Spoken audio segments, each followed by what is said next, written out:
Honeymoon hari pertama S2. Rifki dan Vina tertidur dengan pulasnya. Mungkin mereka kelelahan sehingga tidak menyadari jam telah menunjukkan pukul 7 pagi. Dua orang itu sama sekali tidak terganggu dengan cahaya yang begitu tajam dari sunroof. Tok, tok, tok. Permisi. Teriak seseorang dengan suara yang cukup keras dari depan pintu, sebab ini sudah ketukan yang ketiga kali. Rifki mulai merasa terusik, ia pun mulai mengerjak dan membuka matanya perlahan. Baru saja membuka mata sudah disambut oleh cahaya yang sangat menusuk di mata. Cahaya itu berasal dari sunroof yang masih terbuka. Astagfirullahalazim, ini sudah pagi. Tapi aku di mana? Ya. Gumamnya sambil menggaruk-garuk kepala karena nyawanya masih belum terkumpul. Tok, tok, tok. Permisi. Kami mau mengantarkan makanan. Teriak seorang pelayan yang masih setia menunggu di luar. Sebentar. Sahut Rifki dari dalam. Ini aku lagi di mana? Sih. Kok pagi-pagi ada yang anterin makanan? Gumamnya lagi. Kemudian Rifki buru-buru menyingkap selimut karena ingin membukakan pintu. Matanya hampir melompat saat menyadari ia dan Vina tidak mengenakan busana. Plak! Rifki menepuk dahinya sendiri. Ya ampun, kemarin kan aku habis melakukan itu bersama Vina. Pantesan bangun kesiangan seperti ini. Ia beranjak kemudian menutupi tubuh Vina dengan selimut, lalu mengenakan pakaiannya yang berserakan di lantai. Ceklek! Rifki membukakan pintu dengan wajah memerah karena malu. Ia malu ketahuan bangun kesiangan, dan sudah pasti orang yang dari tadi mengetuk pintunya berpikir kemana-mana. Padahal semua pelayan di sini sudah tahu bahwa wisatawan di sini kebanyakan pergi honeymoon. Hanya Rifki yang baru pernah melakukan itu saja yang terlalu overthinking. Maaf, Mas. Tadi saya lagi tidur. Ucapnya malu-malu. Iya, Pak. Tidak apa-apa. Kami hanya ingin mengantarkan sarapan untuk penghuni kamar ini. Jelas pelayan itu. Mereka ada dua orang karena membawakan beberapa macam makanan serta minuman. Setelah pelayan itu pergi dari sana, Rifki bergegas menuju tempat tidur, karena ingin membangunkan Vina. Sayang, bangun yuk. Bisik Rifki sambil mengelus pipi Vina. Aku masih ngantuk banget, Bang. Badanku juga masih capek. Tidur bentar lagi boleh, ya? Gumam Vina sambil menggeliat tapi tidak membuka matanya. Harus bangun sekarang sayang, kita belum sholat subuh loh. Emangnya sudah jam berapa? Sih, jam 7 pagi. Oh. Tanggapan Vina sangat santai karena masih belum fokus. Hah, yang benar aja. Bang. Sudah jam 7 pagi. Gumamnya panik dan langsung ingin beranjak dari sana. Baru saja keluar dari selimut, Vina kembali membungkus tubuhnya rapat-rapat dengan selimut yang masih dipegangnya. Hahaha. Rifki malah tergelak melihat tingkah istrinya, yang baginya terlihat menggemaskan. Abang, jangan ketawa. Aku malu. Kau tegur Vina merajuk.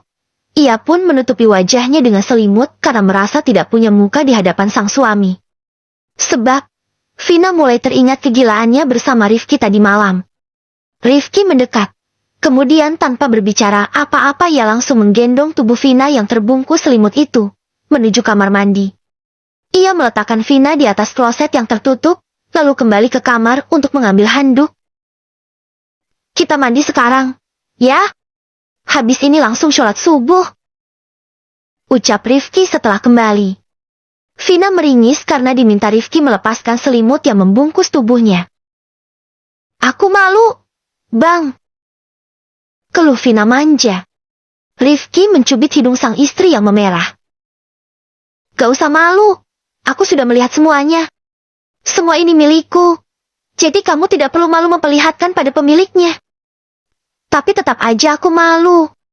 Udah ya, Sayang, kita belum sholat subuh. Aku nggak mau kita ketinggalan sholat. Tapi bukannya ini sudah kesiangan? Iya, tapi gak apa-apa kok. Selama kita nggak sengaja ketiduran karena lelah itu gak apa-apa kok. Masih bisa dimaklumi. Yang penting jangan setiap hari aja.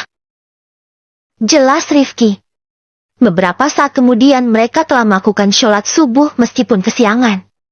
Setelahnya Rifki mengajak sang istri untuk sarapan lebih dulu.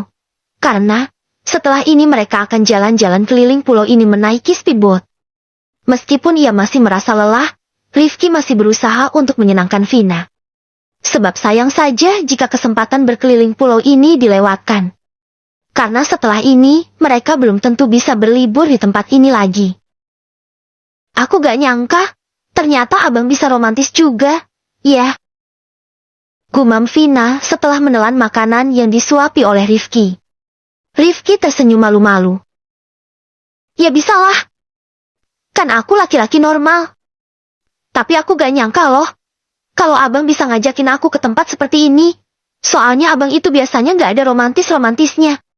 Datar kayak lautan tanpa ombak. Kaku kayak kanebo kering. Malahan waktu pertama kita kenal dulu, aku mengira bukan laki-laki normal dan gak suka perempuan.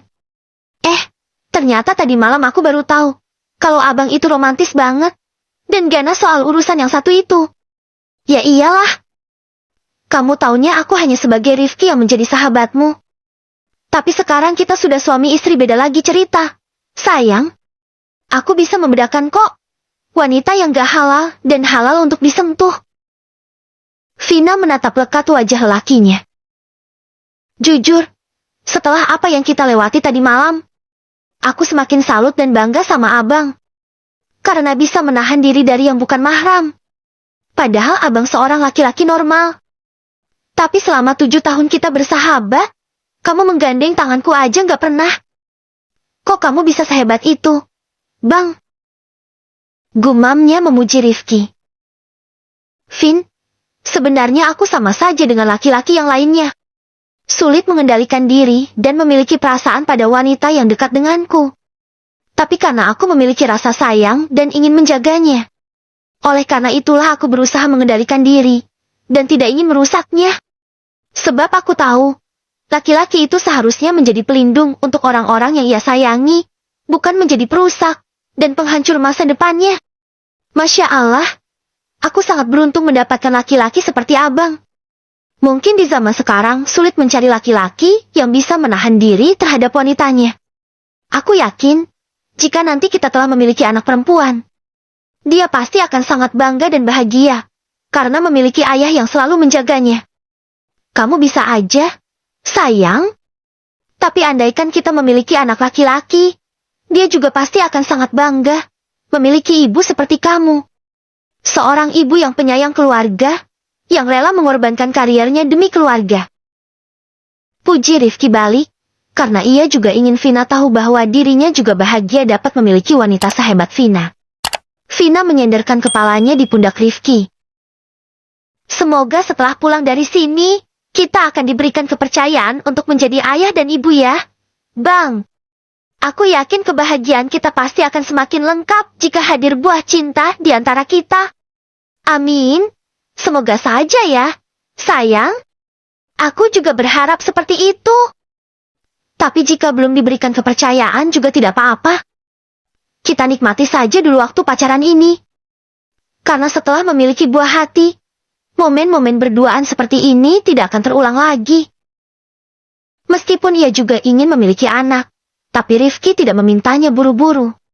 Sebab waktunya pacaran setelah halal ini masih terasa sebentar.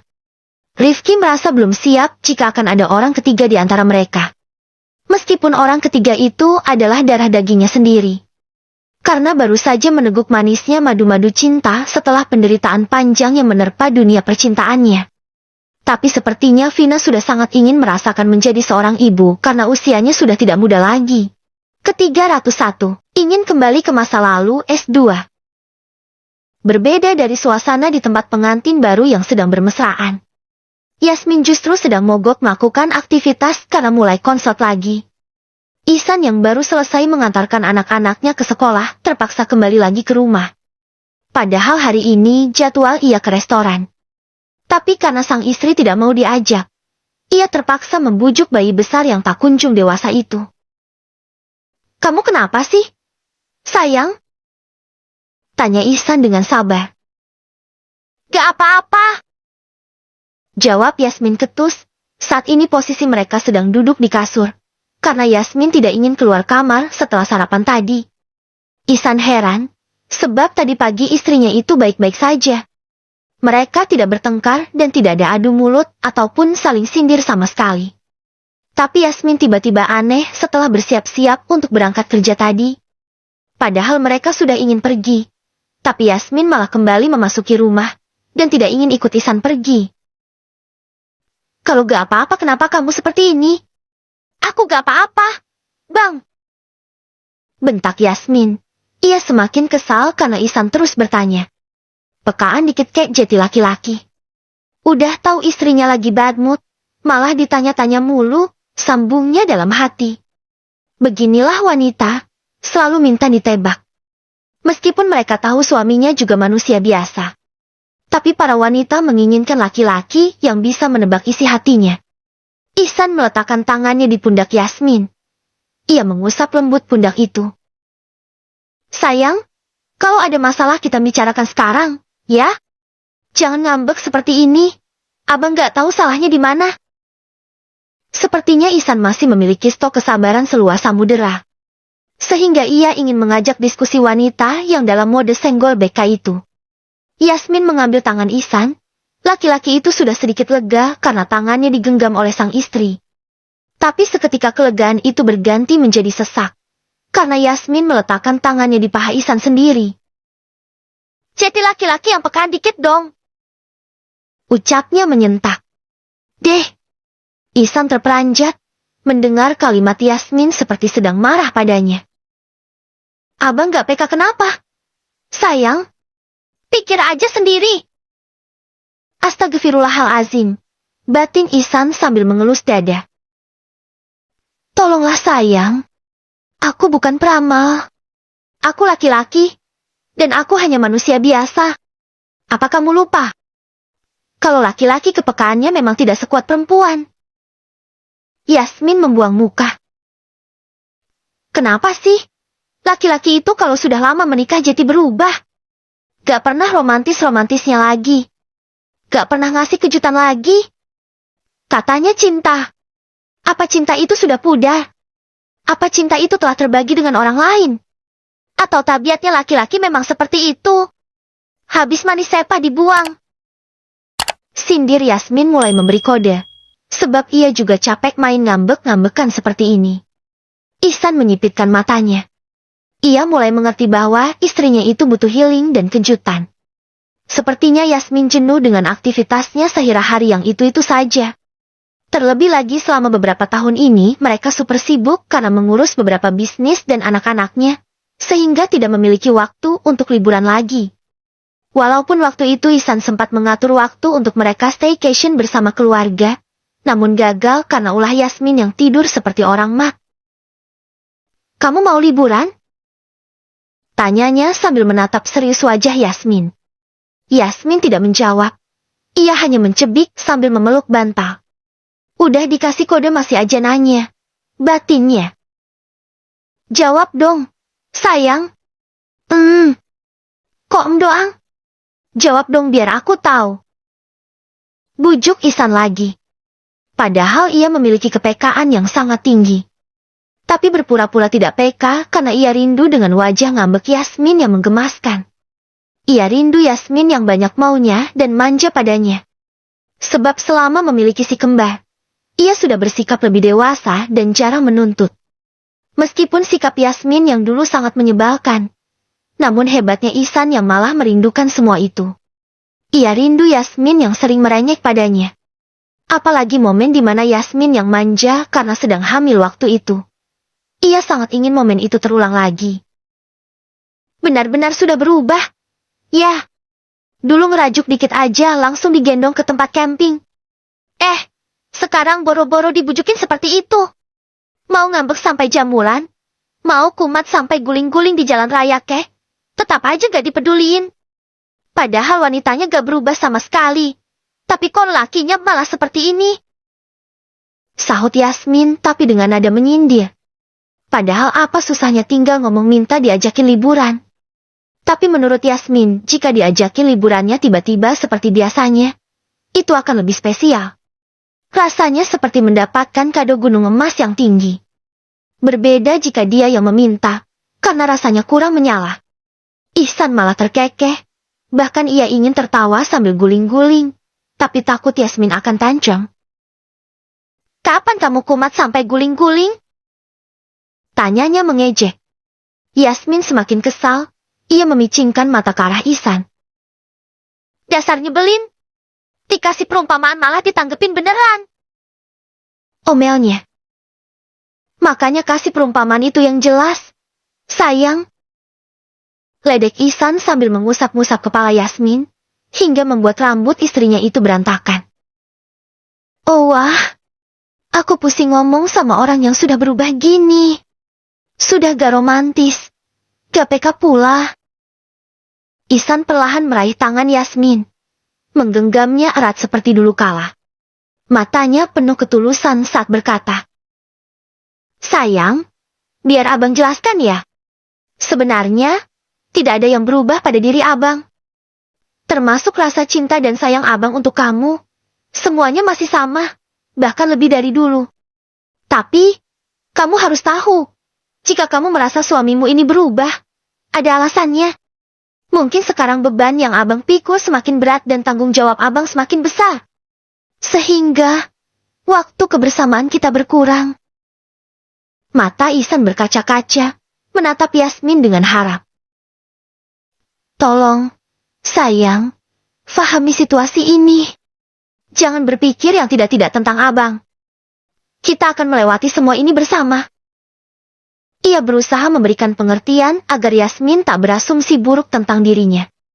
Mata Yasmin juga ikut berkaca-kaca, karena sebenarnya ia sadar. Ia adalah beban hidup Ihsan yang paling berat. Kenapa sih, Bang? Sekarang abang harus bekerja keras dan menjalankan beberapa usaha sekaligus. Apakah harus bekerja sekeras itu? Apakah dunia ini pantas dikejar dengan berlebihan seperti itu? Tidak ada yang berlebihan, sayang. Abang bekerja seperti ini bukan karena ingin mengejar dunia, ataupun untuk menumpuk harta.